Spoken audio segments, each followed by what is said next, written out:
You are watching DHTV from California State University, Dominguez Hills. Now, we've got the Mexicans now. What's happening with women? What's happening with children? Now, during the Great Depression, when millions of men were unemployed, public opinion was hostile to the hiring of women. And when we look at white Anglo-Saxon Protestant values, or the values of a conservative past in any nation, women face the traditional concept of home, husband, children, and beauty regardless of children produced. Now, what happened to the plight of women during the Great Depression? They were given less pay than men. They were the last hired and first fired. Many were forced to resign in civil service jobs due to pressure from authorities that insisted that married women ought not to work so as to allow unemployed males a chance to fulfill the American dream. Now, labor unions in the 30s did make a commitment to organize them, yet labor preferred that they be union maids, not union members. The Social Security Act reached out to them in the form of aid to families with dependent children. So in the 1930s, women were asked to go home. But just when men were going off to war, industry had to recruit millions of workers to supply the rapidly expanding need for military equipment. Minorities, immigrants, and immigrant women were asked to fill the void. Now, well over 6 million women are going to enter the labor force during the war years. 2 million took clerical jobs, while 2.5 million worked in manufacturing. Now, 75% of the new women workers were married, and 3.7 million were not only married, but mothers. So before the war, the average woman wage earner was young, single, and self-supporting. But by 1945, more working women were married than single, and more were over 35 than under. Now, of course, in a male-centered imaginative society, women are not suited for industrial jobs. Now, can you imagine if women were allowed to work in factories? This is, of course, with regards to the national question. Never questioning the fact that women of color, minority women, black women, Asian women, Mexican women were constantly working in the fields. But nonetheless, for the first time, can you imagine white women dressed in jeans? Can you imagine women dressed in men's clothing? So for the men, they're being challenged. What's going on here? And plus, if the question is that if women worked in men's jobs, then of course their muscles will bulge and they'll become like men. And moreover, can you imagine women when they'd get their paychecks? Well, why they'd go to the nearest saloon on payday and they'd begin drinking and swearing just like the men. Get out of here. So during the war, women became riveters, lumberjills, as opposed to lumberjacks. They became riveters. This is where we get the term Rosie the Riveter. They were welders. They were crane operators, keel benders, tool makers, shell loaders, cowgirls, blast furnace cleaners, locomotive greasers, police officers, taxi drivers, and even football coaches. Women of all colors and class backgrounds abandoned menial jobs in dime stores and restaurants and laundries and hospitals for higher status, higher paying jobs. Public opinion had to quickly change from hostility to support for women's war work. Whereas during the 1930s, they were told to go home, when World War II broke out, women were asked to come back to work. So public opinion has to change from the hostility of women in the workplace to the support of women in the workplace. So posters and billboards began to urge women to do the job he left behind. Newspapers, magazines, radios, movies proclaimed Rosie the Riveter as a war hero. Now, the permanent shift in gender roles was merely a response to a national emergency. The workforce participation consisted of women that were already working, and those women who lost jobs in the 1930s and re-entered the workforce, and for the first time, white middle-class women who got a taste of what it meant to work for a living. Let's go to a documentary on Rosie the Riveter from the Women's Center, and let's appreciate the experience.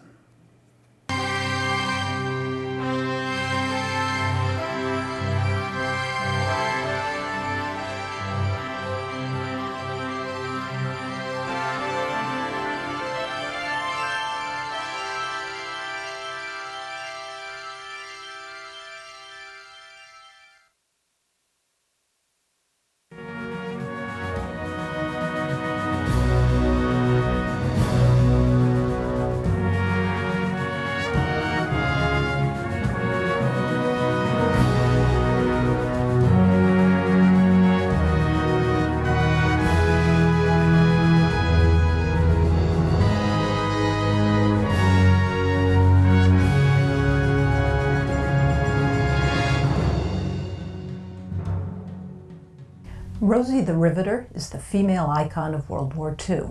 She is the home front equivalent of G.I. Joe. She represents any woman defense worker. And for many women, she's an example of a strong, competent foremother. Many of us have an image in our minds when we hear Rosie the Riveter. Don't you? The woman in the bandana, rolling up the sleeve on her raised, bent arm. The artist Norman Rockwell is closely associated with Rosie. But how many of you have heard of J. Howard Miller? Yet it was Miller who created this image. I found something unexpected when I turned to Norman Rockwell's Rosie. It appeared on the cover of the Saturday Evening Post on May 29, 1943, the Memorial Day issue. This was not the tidy image in my mind. This Rosie is brawny and larger than life. In my surprise at the two images, I decided to look into the development of the myth of Rosie the Riveter. The chronology isn't always clear, but it seems that about 1942, an artist at Westinghouse named J. Howard Miller created We Can Do It, probably as part of his company's war work. The federal government encouraged industries to try to get more people to go to work. We Can Do It initially had no connection with someone named Rosie. The next step in the Rosie myth was apparently the song Rosie the Riveter by Red Evans and John Jacob Loeb, released in early 1943. Some of the lyrics go, "All the day long, whether rain or shine, she's a part of the assembly line. She's making history, working for victory, Rosie the Riveter. Keeps a sharp lookout for sabotage, sitting up there on the fuselage. That little girl will do more than a male will do." And skipping to the end, "There's something true about, red, white, and blue about, Rosie the Riveter." So you have this song appearing in early 1943, then a few months later, on May 29th, you get the Rockwell cover. It seems likely that Rockwell had heard the song since he wrote the name Rosie on the lunchbox in his picture. This was a big boost to the Rosie story. In the 1940s, the circulation of the Saturday Evening Post was about 4 million. And when a Rockwell drawing was going to be on the cover, they published extra issues. He was the most popular illustrator in the country. 2 weeks after his cover appeared on newsstands, the press picked up the story of a woman named Rose Hickey. She and her partner drove a record number of rivets into the wing of a TBM Avenger at a Tarrytown, New York plant. Other women named Rose gained media attention before the end of the war. Rose Monroe, a riveter in Michigan, made a film about selling war bonds, and then a commercial movie called Rosie the Riveter. Sybil Lewis, an African-American riveter for Lockheed Aircraft in Los Angeles, gives this description of riveting. The women worked in pairs. I was the riveter, and this big, strong white girl from a cotton farm in Arkansas worked as the bucker. The riveter used a gun to shoot rivets through the metal and fasten it together. The bucker used a bucking bar on the other side of the metal to smooth out the rivets. Bucking was harder than shooting rivets. It required more muscle. Riveting required more skill. While the Rockwell image was widely disseminated during the war, later copyright restrictions meant it was less frequently reproduced. The Miller image was without such restraints and appears everywhere: mugs, magnets, t-shirts, and mouse pads. I'd like to take a close look at the Rockwell illustration. This is a good picture to read. I was first struck by the fact that she is big and dirty. She's oversized, with working-class brawn. She wears goggles and a shield. In reality, it's unlikely that she would have worn both. The leather armband provides protection on the job. She has no wedding ring. On her lapel, you can see various pins for blood donation, victory, her security badge. She's wearing overalls. Women didn't wear pants in public much before World War II, but during the war, it became common to see women on the way to and from work in overalls or trousers. She's wearing loafers. Only after July 1943 were safety shoes with metal toes produced for women. There had been no need to manufacture these shoes in women's sizes before, because women didn't customarily work in dangerous jobs where such shoes were needed. Most women wore their own shoes. She cradles a very large riveting gun in her lap, and it links visually to Adolf Hitler's book, Mein Kampf, beneath her feet. The implication is clear. Through her defense job, she will help to crush Hitler. The American flag background, red, white, and blue, adds to the patriotism of the cover. Rosie is powerful, competent, and womanly, but there are contradictions in the image. She's masculine. Look at the size of her arms, which are a real focus of the cover. She's working with a very large and heavy riveting gun. She's dirty. She's doing a man's job. She's wearing overalls, men's clothes. Yet she's feminine. She's wearing rouge and lipstick. Makeup is essential to women's mental health, according to some articles of the time. Her compact and handkerchief peek out of her pocket. She has nail polish on. Her curly red hair and upturned nose feminize her. Her visor almost looks like a halo, providing an angelic side to this strong woman. She is depicted eating, like these real women, an activity linked with the home, and thus showing her domestic side, women, food, home. She isn't seen working. When the image appeared that 1943 Memorial Day, some viewers recognized a model for Rosie. Look at this. Michelangelo's Prophet Isaiah from the ceiling of the Sistine Chapel. The resemblance is remarkable. I like the way he put her ham sandwich in his hand. Today, few people catch the Michelangelo connection, but the images of Rosie continue to be very common. In recent years, scholars have shown interest in more than the myth. They wondered who were the real women we lumped together under this easy phrase. Oral historians have tracked down some of the World War II women defense workers and recorded their tales. One collection is 45 volumes long. When I went looking, I found plenty of facts about these women. The big changes that brought them into war work began in 1942. Men were going to war and industries were switching to war production. When in need, industries decided they were willing to hire women. After all, they wouldn't get drafted. At first, there was lots of reluctance on parts of managers, husbands, male workers, and many women too. Where did the women workers come from? It seems they came from three main groups. First, women already working changed to the higher-paying, patriotic defense jobs. So many women left laundries in 1942 that 600 closed. The second group included women who had worked but lost their jobs during the Depression or when their factories converted from civilian to war work. And the third group, which attracted the most attention, was first-time workers. About 6 million women entered the workforce for the first time. Many of these were married, white, middle-class women who had to be encouraged to go out to work. Working outside the home was a new idea for them. To motivate them, between 1942 and 1944, there was what's been called an intense courtship of women by employers and government. The U.S. Office of War Information produced a magazine war guide, which gave publishers of magazines ideas, information, and slogans for their publications. This was a government-led effort to recruit women workers, to get women out of the home. Magazines were to write articles that appealed to the desire for glamour and good pay, but even more to patriotism. Women, you could hasten victory by working and save your man. Rosie's appearance on the Memorial Day cover of the Saturday Evening Post implied that her work might help save soldiers' lives. For September 1943, the magazine War Guide recommended that all magazines participate in a Women at Work cover promotion.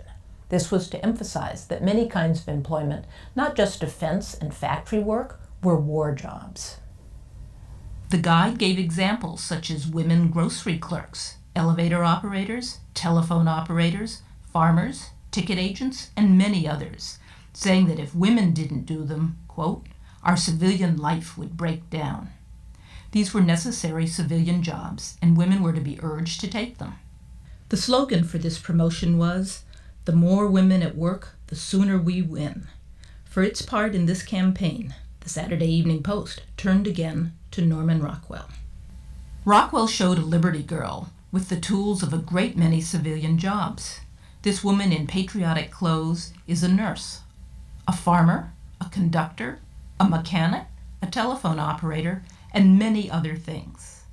Most people aren't familiar with this image, which appeared only 3 months after Rosie. It just hasn't resonated the same way.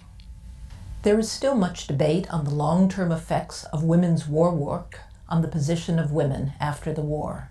Did their working sow the seeds of the second wave of feminism?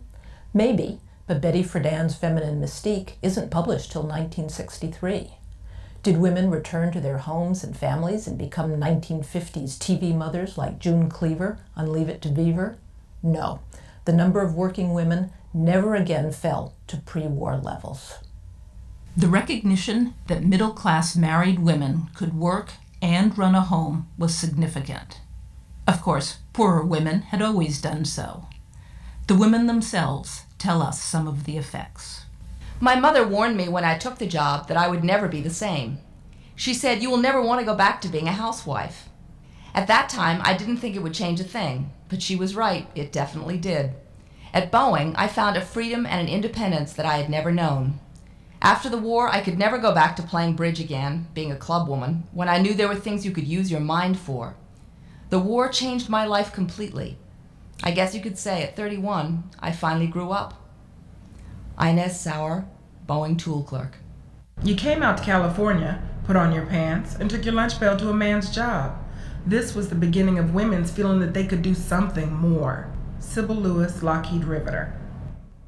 You too can do something more. Rosie's story continues, and you can contribute to it. If you know a Rosie the Riveter, a woman war worker, you can interview her for the Library of Congress. Through the Veterans History Project in the American Folklife Center, the library is gathering oral histories and other personal narratives and documents of those involved in America's wars, both in the military and on the home front. See the Veterans History website to listen to their stories and to learn how to collect their oral histories. You will help ensure that we never forget the real Rosies who contributed to our victory in the Second World War.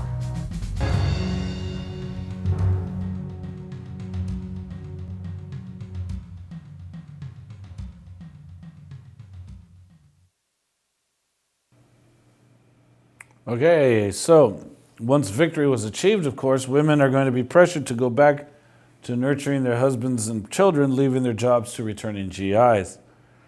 But during the war, women proved that they could handle the problems of home economics without the men. Women war workers brought home the wages, they handled the household budgets, they wrote checks, they proved that they could hold the reins of the household economics in their husband's absence. Men found that the pattern of life for their wives and children could be complete without them. So they realized that their families could survive without them. So of course to them it was a disgrace. So after the war, women were asked to go home, but those who refused are going to be forced by employers to concede, but the majority will resist. So that's the women.